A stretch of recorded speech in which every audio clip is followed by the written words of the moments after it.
In this video, we'll be talking about the 7 habits you need to develop as a video editor. The first habit you need to develop is to organize your files. When you first start a video project, you want to organize all of your files, all of your photos, videos, audios, project files, all into one folder so that you can have better access as you upload and save your projects. Now, the best method I found to organize my files was to first create a project file, and you name it the name of the project and the date that you're doing it. Then inside the project file, you want a folder for your footage, for your photos, your audio, your project files, and your rendered files.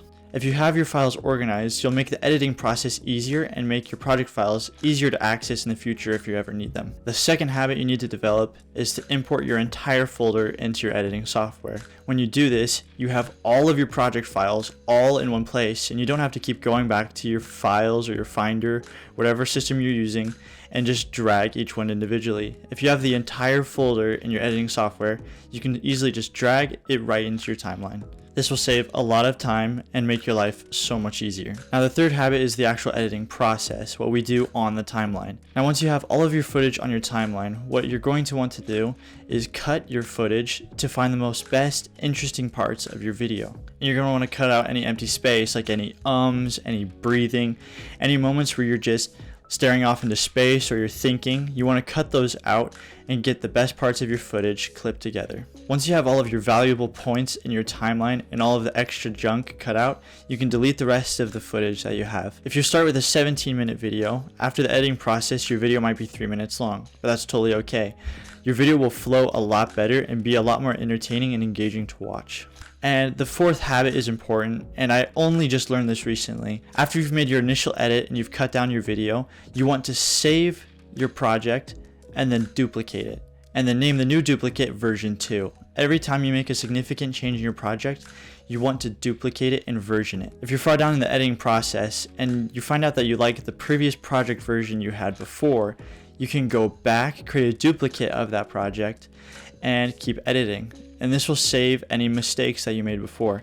So now you have several versions you can go back and choose from if you want to change how your edit looks. The fifth habit is to add B-roll, titles, and graphics to your video. When you're making a video, you want to change what's on the screen about every 5 seconds to keep people engaged. If you don't believe me, you can go to any movie and count how long it takes for the camera angle to change or something to change on the screen. You'll find that some scenes are 2 seconds, some camera angles are 3 seconds, 5 seconds, and it changes so fast, but we don't notice it because the video flows.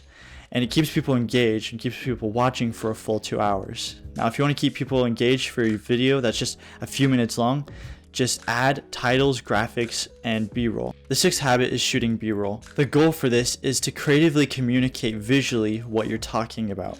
This helps people stay engaged and it helps them know what you're talking about on a better level. Videographers and filmmakers, they use this technique to better communicate to people what the story is about. If we go back in time to when there was no sound in movies, you'll find that they had to use visual techniques to communicate the story instead of relying on dialogue or sound effects.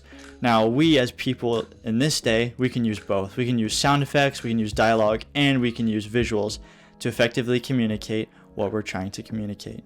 There are several ways you can get B-roll. You can do it yourself and go and film it yourself, or you can use online resources like Shutterstock.com.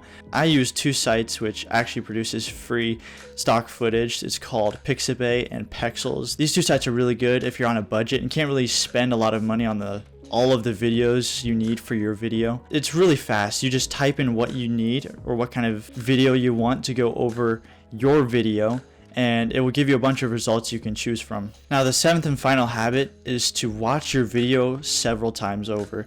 And it might get annoying, especially if you don't like listening to your voice, but you have to do it. Listen to it over and watch it. What you'll find is you'll sometimes find mistakes or you'll find things you want to change. And sometimes even just leaving your video for a week and coming back to it later can give you more inspiration for what you can add or change to your video. Now, after watching this video, apply some of these habits into your video editing process, and I promise that it will save you time and it will make your life a lot easier. If you're having trouble figuring out video ideas, check out this video on how to get better video ideas. And if you want more content like this, please subscribe. That's all for today. Have a fantastic day.